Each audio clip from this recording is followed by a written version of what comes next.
Chamber of commerce के प्रांगण में जयप्रभा मेदांता हॉस्पिटल की तरफ से कैंप लगाया गया है। क्या विशेष उद्देश्य था? नमस्कार। मैं doctor Mrityunjay Kumar Singh, associate director department of medicine, Jaiprabha Medanta. ये बिहार चैम्बर ऑफ कॉमर्स की शताब्दी समारोह है और ये हर शताब्दी समारोह में यहाँ के लोग जो कि समाज सेवी लोग हैं, हर साल ये मेडिकल कैंप लगाते हैं। मुझे इनको दिल से धन्यवाद कहूँगा मैं इन लोगों को। और कैंप लगाने का मकसद एक ही होता है, हर आदमी को हेल्दी रखना, जितने तक संभव हो सके लोगों को हेल्दी रखना। मैं एक जनरल फिजिशियन हूँ। मेरा रहता है कि मैं जिस लोकेलिटी में जाऊँ, उस लोकेलिटी की जो कॉमन बीमारियाँ हैं उनको मैं फाइंड आउट करूँ और बाकी जिस भी तरह के लोग आते हैं उनको मैं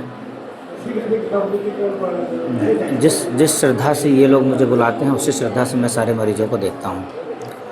कोशिश करता हूँ कि जो लोग उस लेवल तक नहीं आ पाए, मेदांता में नहीं दिखा पाए, अगर यहीं दिखाते हैं तो उनको हम यहीं पे अपनी सर्विस दे करके अपनी तरफ से पूरी कोशिश करके उनको ठीक करने की कोशिश करता हूँ मैं।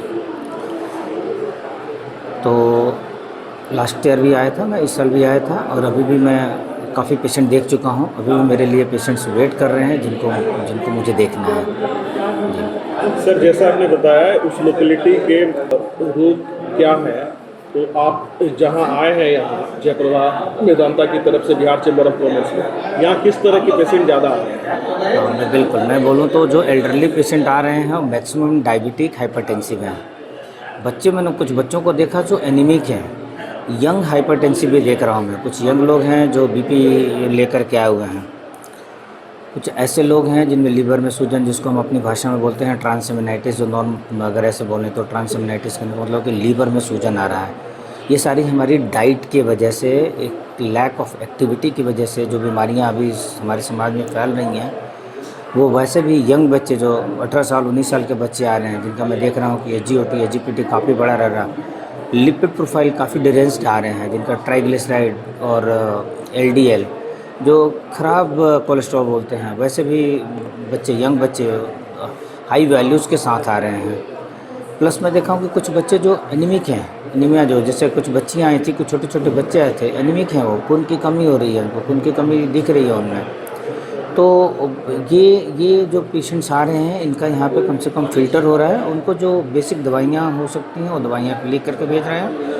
हमने कुछ कोशिश की है कि कुछ टेस्ट के साथ भी, जिनका बहुत क्लियर नहीं होता, उनको टेस्ट भी लिखें। और हमारी मेदांता कुछ एक्सटेंट तक टेस्ट में भी रिबेट दे रही है कि शायद वो अगर उसका लाभ उठा पाएँ तो बहुत अच्छा रहेगा उनके लिए। क्या क्या रिबेट दे रही है मेदांता, बताएं थोड़ा। और मैं बोलूँगा कि मैं इसके लिए स्पेसिफिक पर्सन नहीं हूँ। आप बेटर हैं कि जो हमारे कैंप लगाने वाले लोग हैं उनसे इसके बारे में बात और करें। जैसे आपने खून की कमी के बारे में बताया, तो मेडिसिन तो है ही, उसके अलावा जैसे कई डॉक्टर बताते हैं कि सल्जम जो खून का भरपूर मात्रा है, क्या कहेंगे उसके बारे में? देखिए, हाई आयरन कंटेंट वाले जो भी फूड हैं, फ्रूट्स हैं, वो खाना चाहिए। जैसे अगर हम बोलें तो एप्पल, सेब में हाई आयरन होता है, साग में हाई आयरन होता है, बनाना में आयरन होता है, डेट्स जो खजूर बोलते हैं उसमें भी आयरन होता है। टू सम एक्सटेंट सलजम में भी होता है, अनार में भी होता है थोड़ा थोड़ा। तो अगर बोले तो माइक्रोन्यूट्रिएंट की तरह आयरन मैक्सिमम चीज़ों में रहता है। बट अगर प्रॉपर अमाउंट की बात करें तो मैंने जैसे बताया, इन फूड्स में ज़्यादा आयरन का कंटेंट होता है जो लेना चाहिए। ठीक है, धन्यवाद सर। Thank you.